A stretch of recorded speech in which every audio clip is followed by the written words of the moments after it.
Alors que la monarchie britannique est en joie depuis l'annonce de la deuxième grossesse de Kate Middleton, voilà que la mémoire de Lady Diana n'est pas épargnée.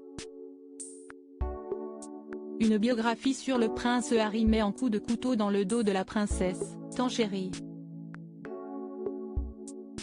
Ainsi, Penny Junor, une journaliste de 64 ans, spécialiste des têtes couronnées a sorti, en librairie, le 8 septembre, Prince Harry, Brother, Soldier, son.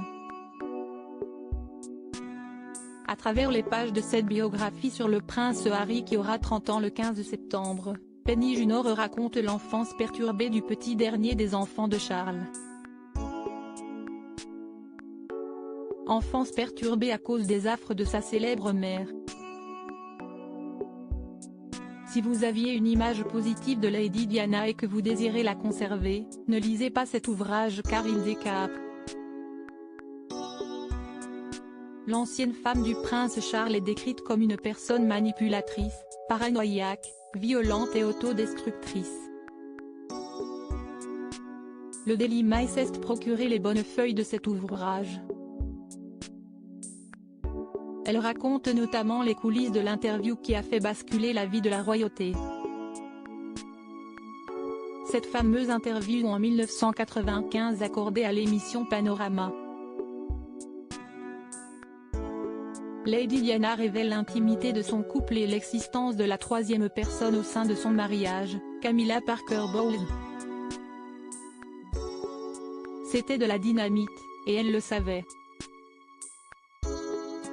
C'était du pur cinéma, comme ceux qui la connaissaient l'ont admis, mais le grand public l'a vue comme une victime. Elle savait que les médias seraient dingues. Elle savait qu'elle frapperait l'homme qui l'avait rejetée là où ça fait mal. Mais avait-elle oublié que cet homme était aussi le père de ses enfants? Durant ces 58 minutes, elle a tapé sur toutes les personnes auxquelles William et Harry tenaient le plus. Et d'ajouter au sujet du comportement parfois extravagant du prince Harry. Les centres de réhab sont remplis d'enfants issus de ménages brisés et de divorces douloureux, et certains avec des expériences bien loin de celles d'Harry. Ce qui l'a presque certainement sauvé, ainsi que son frère, si est-il armé de gens employés pour s'occuper d'eux. Mais si les nounous pouvaient les maintenir occupés et les agents de protection les maintenir en sécurité, personne ne pouvait les protéger des extrêmes émotionnels de leur mère.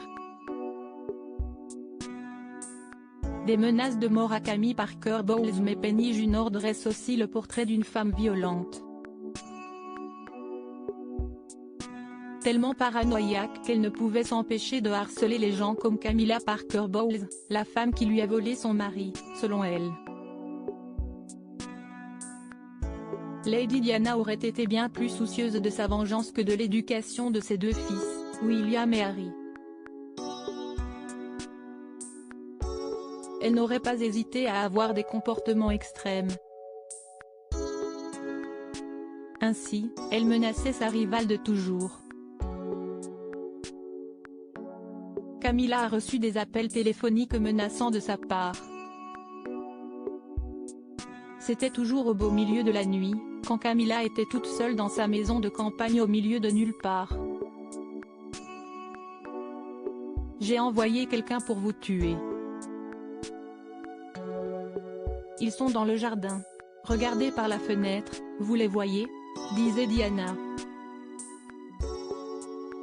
Qui aimes-tu le plus? Constamment en concurrence avec le monde, selon la biographe, Lady Diana restait une grande enfant en manque d'affection qui gardait toujours la même peur, l'abandon. Ainsi, elle aurait imposé à ses deux fils de faire des choix dès leur plus jeune âge. Qui tu aimes le plus? Demandait-elle à ses deux garçons en parlant d'elle et de leur nounou. Un comportement plutôt étrange pour une maman.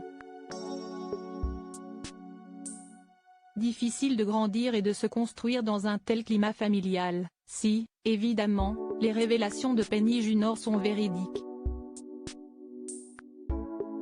À propos de l'auteur Magali Vogel, après 2 années à l'EFAP, École française des attachés de presse, et 1 année à l'EFI, École française de journalisme, j'ai débuté ma carrière à France Soir. J'y étais consécutivement journaliste télé, culture et musique. En 2011, j'ai fait une escale chez Public pour une année avant de changer de cap et m'orienter vers l'économie. Ces derniers articles. Le comeback de Bertrand Cantat soutenu par Aurélie Philippette et Elise Moon ne connaît pas le dieudonné raciste et antisémite Bridget Jones veuve et cougar, vive la cinquantaine.